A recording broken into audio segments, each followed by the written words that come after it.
wabarakatuh. Perkenalkan, saya Iis Aisyah dari SMA Negeri 1 Luragung. Pada kesempatan ini, kita akan membahas tentang pembelahan sel mitosis. Apakah kalian pernah mengalami luka? Setelah beberapa waktu kemudian, luka tersebut sembuh dan meninggalkan sedikit bekas atau bahkan tidak berbekas sama sekali. Mengapa kulit kita yang terluka bisa sembuh? Yuk kita bahas pada video kali ini.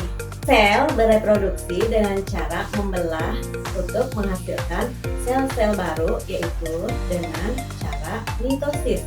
Apa itu mitosis? Mitosis adalah proses pembelahan sel yang menghasilkan dua sel anakan yang bersifat identik dengan sel induk. Mitosis terjadi pada seluruh sel tubuh atau sel somatik. Misalnya, sel kulit, sel penyusun akar rambut, dan semua sel tubuh kita kecuali sel kelamin.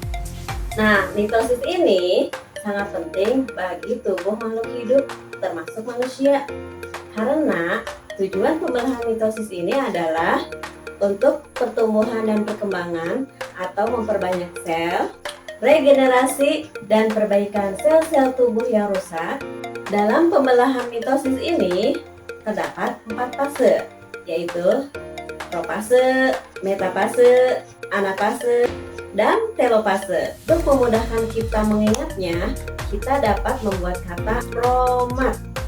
Mitosis didahului oleh interfase. Interfase diawali dengan fase G1 di mana ukuran sel bertambah besar. Kemudian fase S di mana terjadi sintesis dan replikasi DNA. Dan terakhir adalah fase G2 di mana organel-organel sel sudah terbentuk dan sel siap untuk membelah. Setelah interfase, pembelahan mitosis pun dimulai. Fase pertama adalah profase. Pada tahap ini, benang-benang kromatin memadat menjadi kromosom. Kemudian, kromosom berduplikasi.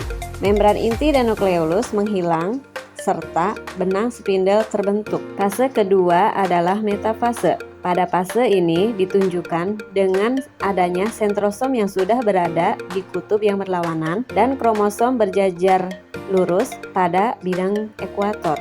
Fase ketiga adalah anafase. Pada fase ini, kromatid dari setiap kromosom memisah dan bergerak menuju kutub yang berlawanan. Sel mengalami karyokinesis, yaitu pembelahan inti sel yang menyebabkan sel memanjang. Pada akhir anafase, kedua kutub sel memiliki kromosom dengan jumlah yang sama. Dan fase yang terakhir adalah telofase. Pada fase ini, kromosom di masing-masing kutub kembali menjadi benang kromatin. Kemudian, membran inti dan nukleolus mulai terbentuk kembali. Pada tahap akhir telofase umumnya diikuti dengan pembelahan sitoplasma yang disebut dengan sitokinesis. Pada sitokinesis terbentuk cincin pembelahan yang berfungsi membagi sitoplasma sehingga terbentuk dua sel anakan yang jumlah kromosomnya sama dengan jumlah sel induk. Jadi kesimpulannya, mitosis adalah pembelahan sel dari satu sel menjadi dua sel anakan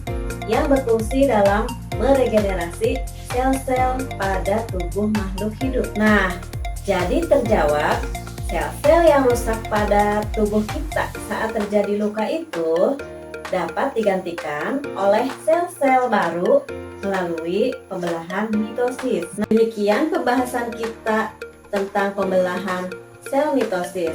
Semoga bermanfaat. Terus semangat belajarnya ya. Sampai jumpa pada pembahasan berikutnya.